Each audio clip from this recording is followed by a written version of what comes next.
in the old photographs, it is not the empty streets that stay with you the longest. It is the kitchens. A plain wooden table. Then tapot. A chair pulled close to the stove because the stove is doing two jobs tonight, heating the room and feeding the family. Picture a winter evening in the early 1930s. The light fades fast. The radio is low, if there is a radio at all. And in the kitchen, someone is trying to turn almost nothing into supper. Because in the Great Depression, hunger was not a single crisis. It was a routine. It was the quiet math of how many plates you had to fill and how little you had to do it with. And what many people forget is that this era did not only produce hardship. It also produced a rough kind of creativity. Meals that were built to stretch. Meals that kept people standing. Meals that carried a surprising amount of comfort for something so simple. Tonight, we are walking back into that world. 30 poor man dinners from the 1930s. Not as recipes and not as a list on paper. As scenes. As memories. As proof that families survived one hot plate at a time. The Great Depression began after the stock market crash of 1929, but for most households the pain spread slowly, then all at once. Jobs disappeared. Hours were cut. Wages shrank. Banks failed.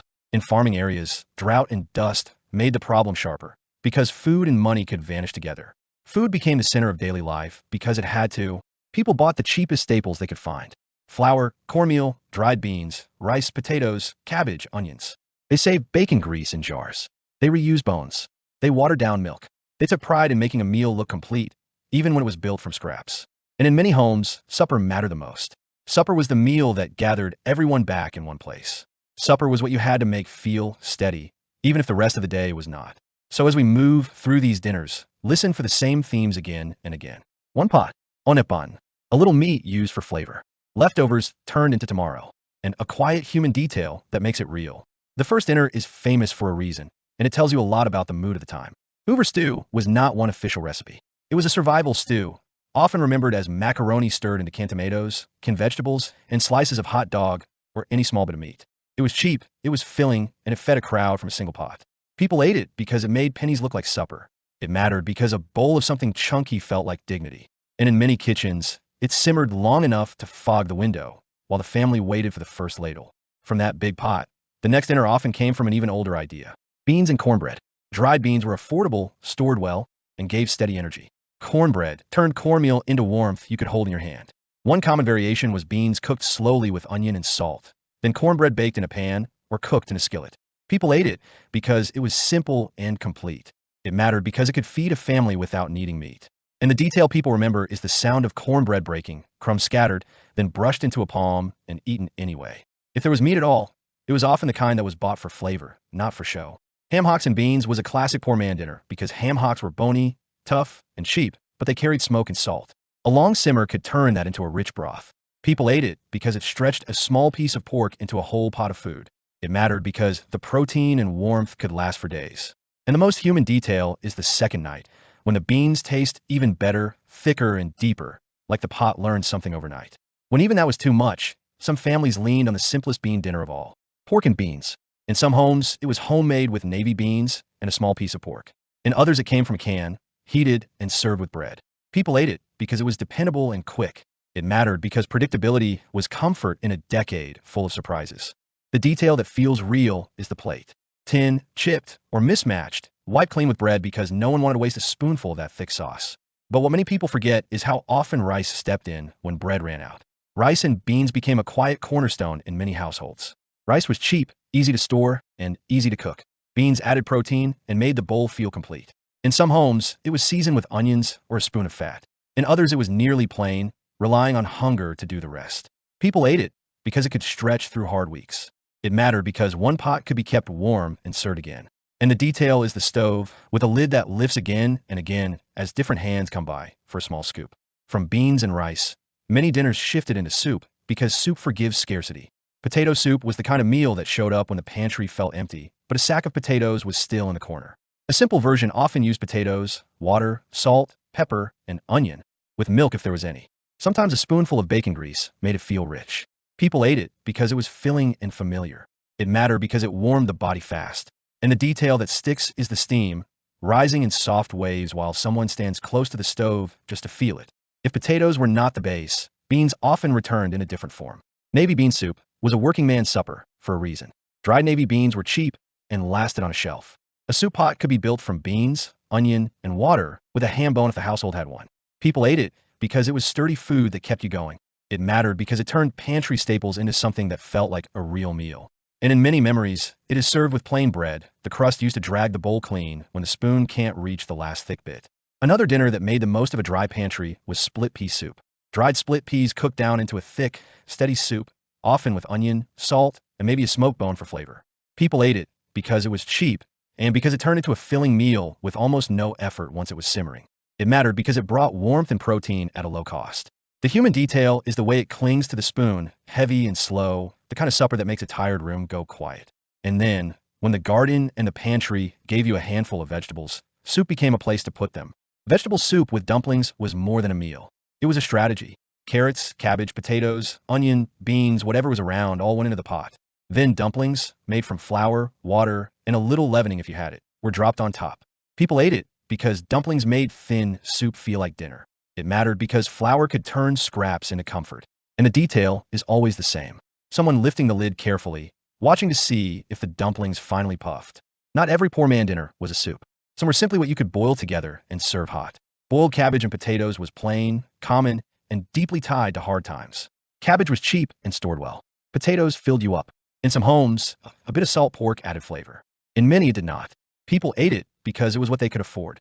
It mattered because it delivered calories and kept bodies working. And the detail that feels most real is the smell, strong and unmistakable, settling into the house like a stubborn guest. When families wanted something different without buying something new, they turned boiled leftovers into skillet food. Fried potatoes and onions was one of the simplest suppers that still felt like a treat. Potatoes, sliced or diced, fried until the edges browned, with onions cooked down sweet and soft. A little fat went a long way here. People ate it because it was cheap and satisfying. It mattered because the crisp texture made supper feel special. And the detail is the sound, that steady sizzle in a cast iron pan, like the kitchen was alive again. From there, many kitchens took one more step and made potatoes into something you could serve like a main dish. Potato pancakes, often made from grated potatoes with a bit of flour or egg if you had it, fried until golden. People ate them because they turned a staple into something exciting. It mattered because frying made simple food feel rewarding. And the human detail is the first bite taken too soon because everyone is hungry and the smell of browning potatoes makes patience feel impossible. If a household had any kind of canned meat, it often ended up here. Corned beef hash was a classic because it stretched a small amount of meat into a whole pan. Diced potatoes, chopped corned beef, maybe onion, cooked until crisp in spots. People ate it because it was filling and it tasted like something hearty. It mattered because it offered the feeling of a meat dinner without needing fresh cuts. And the detail people remember is scraping the pan for the brown bits, because the best flavor lived on the bottom. Another pantry dinner that often appeared in the 1930s was macaroni and cheese, but not the glossy version people imagine today. It was usually modest. More macaroni than cheese. A simple sauce made from milk and flour if there was milk, then a little cheese melted in. Some homes baked it. Others kept it on the stove. People ate it because pasta was cheap and comforting. It mattered because it felt rich even when it wasn't. And the detail is the careful serving, making sure everyone gets a little of the cheesy top. Now, one of the most surprising dinners of the era is the one that sounded like a joke, but was very real. Cream-chipped beef on toast, often remembered by its nickname, was made from thin dried beef stirred into a white sauce of fat, flour, and milk, then poured over toast. People ate it because a small amount of meat could flavor a whole pot of sauce. It mattered because it felt like a full meal when the meat itself was minimal. And the detail is the toast, soaked through, turning stiff bread into something soft and hot. That idea of sauce over bread showed up in other ways too. Cream peas on toast was another poor man dinner that could come together fast. Canned peas, or peas from the garden, warmed and stirred into a simple white sauce, then poured over toast. People ate it because it used cheap ingredients and filled plates quickly. It mattered because it added a bit of green to a winter diet. And the detail is the color, pale sauce with small bright peas, a tiny hint of spring on a gloomy day. If a family had any sausage at all, even a little, it might show up in a meal that has lasted in American memory. Biscuits and gravy. In lean times, the gravy might have very little sausage, or none at all. It could be made from drippings, flour, milk, and salt poured over biscuits. People ate it because it was filling and cheap once you had flour. It mattered because it could carry a working body through the next day. And the detail is the biscuit torn open by hand, steam rising, gravy sinking in like a promise. In some regions, especially in the South, a closely related supper showed up with tomatoes instead of sausage. Tomato gravy with biscuits was often made from canned tomatoes cooked down, thickened with flour, and seasoned simply. It was poured over biscuits or bread. People ate it because canned tomatoes were a reliable pantry item, even when fresh produce was scarce. It mattered because it brought bright flavor to a cheap meal. And the detail is the red stain on the bread, like a small burst of color in an otherwise gray kitchen. But what came next was even more unusual because it took yesterday's breakfast and turned it into supper. Fried mush returned again and again in hard times. Cornmeal mush cooked earlier, cooled, sliced, and fried until crisp. It could be eaten savory with salt and pepper, or sweet with a little syrup if there was any. People ate it because waste was not allowed. It mattered because it made one bag of cornmeal last longer.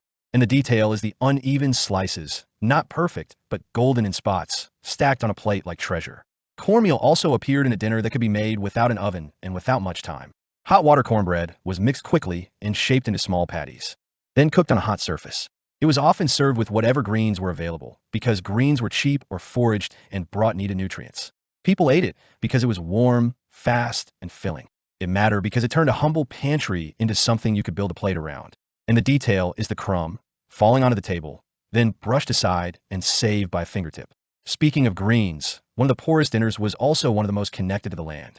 Dandelion greens, sometimes served as a simple salad, sometimes cooked down with a bit of fat, showed up when gardens were thin and money was thinner. Families gathered dandelions from yards and fields, washed them carefully, and dressed them with vinegar or warm drippings. People ate it because it was free. It mattered because it brought vitamins that store food could not. And the detail is the hands, stained green, proof that supper began outside. Now we move into the dinners that tried to make a little animal go a long way. Salmon patties were common in many homes because canned salmon could be stored and stretched. Mixed with crumbs or mashed potato, shaped into patties, and fried, it became a meal that felt like you tried. People ate it because it offered protein without the cost of fresh fish. It mattered because canned goods were a safety net in unstable times. And the detail is the smell in the pan, a strong, briny scent that told the whole house dinner was happening. In the same spirit, tuna noodles, or a simple noodle casserole with canned fish, appeared in some homes during the 1930s. It was not always fancy, and it was not always baked. Often it was noodles mixed with a simple sauce and whatever canned fish was available. People ate it because noodles were cheap and canned fish lasted. It mattered because it stretched one can into many servings. And the detail is the pot drained over the sink, noodles steaming while someone searches the cupboard for anything that can make it taste less plain. When money was tight, families also turned to organ meats, not because they loved them, but because they could afford them. Liver and onions is the dinner that many people remember with mixed emotions. Liver was cheap and nutrient-rich. Onions softened and sweetened as they cooked, helping the flavor. People ate it because it was protein when other meat was out of reach. It mattered because malnutrition was a real fear. And the detail is the table's quiet tension. Some plates cleaned fast, others picked it slowly, but nobody pretending it was a choice. Another way to stretch meat was to turn small scraps into dumpling meals. Chicken and dumplings was often a poor man dinner because it could be made with a small chicken or even just bones and a bit of meat left clinging. The broth did most of the work. Dumplings added weight and comfort. People ate it because it felt like a feast without needing much meat. It mattered because it could feed many mouths from one pot. And the detail is the dumplings swelling under the lid, turning steam into something you could scoop. And when there was no chicken at all, dumplings still appeared in another form. Drop dumplings and broth, sometimes called poor man dumplings, were cooked in a simple seasoned broth made from scraps or vegetables. Flour, water, salt, and thyme. People ate it because it was cheap, warm, and filling. It mattered because it turned a thin pot into supper. And the detail is the way dumplings float when they are done, rising like small signs that the pot has finally become enough. One dinner that deserves more attention is the simple egg and potato skillet. It was the kind of meal that showed up when eggs were available, especially in rural homes, and potatoes were always around. Potatoes fried or cooked tender, then eggs scrambled in or cracked on top and covered until set. People ate it because it was fast and used cheap staples. It mattered because eggs brought protein without a butcher bill. And the detail is the pan brought straight to the table because washing extra dishes was work nobody wanted. Sometimes the poorest dinners were built from bread itself. Bread and gravy was one of those meals that looks plain, but carried people through nights. Gravy made from drippings if there were any, thickened with flour and stretched with milk or water, poured over slices of bread. People ate it because it made a little fat feed a lot of people. It mattered because it offered warmth and comfort when the pantry was bare. And the detail is the bread soaking through, turning stiff slices into something soft and hot. Another bread-based supper, especially for the very young and the very old, was milk toast. Toasted bread covered with warm milk, salted or lightly sweetened, depending on a house. It was gentle, easy to eat, and surprisingly comforting. People ate it because it was simple and it stretched milk. It mattered because on hard days, a soft warm bowl could calm a family. And the detail is the bowl held close, almost like a hand warmer, because heat mattered as much as taste. And then there are the dinners that were not really a dish, but a way of life. Leftover casserole, sometimes baked, sometimes just combined in a pot, was how families avoided waste. Bits of vegetables, beans, noodles, meat scraps, mixed together and seasoned as best they could. Some topped it with crumbs or mashed potatoes. People ate it because nothing could be thrown away. It mattered because leftovers were tomorrow's security. And the detail is the mystery on each plate, a recognizable piece of last night sitting beside something from 3 days ago. As a decade moved on, canned soup also became a small lifeline in some households. Tomato soup and crackers could be supper when there was no energy left to cook. Crackers made the bowl feel heavier. Some families added a bit of milk to soften the sharpness. People ate it because it was quick and warm. It mattered because warm food can steady a nervous household. And the detail is the crackers dropped in by hand, then watched as they soften like the soup is doing its job right in front of you. Now, one of the most practical poor man dinners was simply a pot of rice with milk, sometimes called rice supper in some families. Cooked rice warmed with milk, a pinch of salt, and sugar if there was any. It could be eaten as a main meal when nothing else was available. People ate it because rice was cheap and milk, when you had it, made it feel nourishing. It mattered because it filled stomachs fast. And the detail is the faint sweetness, just enough to make a hard day feel less sharp. Some dinners leaned sweet on purpose, because sweetness was one of the cheapest ways to lift spirits. Fried apples and biscuits could be a real supper in some homes, not just dessert. Apples cooked down in a skillet, sometimes with a little sugar, sometimes simply browned and softened, serve alongside plain biscuits. People ate it because apples could be stored and biscuits were cheap. It mattered because it felt like comfort without extravagance.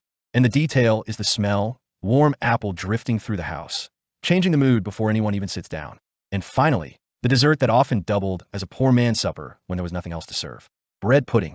Stale bread saved, torn into pieces, mixed with milk and eggs if the household had them, plus a bit of sugar or spice if it was available. Baked until it became something new. People ate it because it rescued food that would otherwise be lost. It mattered because it proved that thrift could still taste like care. And the detail is the serving spoon, moving slowly, because even dessert had to be portioned fairly. By the time you reached the end of this list, you started to notice something. These dinners were not just meals. They were systems. A way of thinking. A way of surviving. A pot of beans that lasts 3 nights.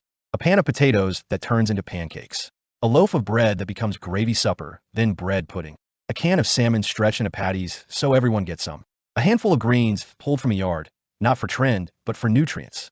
And what many people forget is that food was also emotional infrastructure. It kept families together at the end of a hard day. It gave children something warm to hold. It gave adults a reason to sit down, even when they felt ashamed of what they could not provide. A poor man dinner, served hot, could still say the words nobody wanted to say out loud. We are here. We are together. We made it through today. When you look back at the 1930s, it is easy to focus on the big events. The bank failures, the layoffs, the drought, the dust. But history also lives in small domestic details. A jar of saved grease on a shelf. A cast iron pan that never stopped working. A thin pot of soup that somehow fed everyone anyway. A table where the food was simple, but the meaning was heavy. These meals were not glamorous. They were not made to be photographed. Most of them were eaten quickly, then forgotten as the next problem arrived. But they mattered. They carried people through seasons when nothing else felt reliable. And maybe that is why they still tug at us now. Because even if we did not live through that decade, we recognize the feeling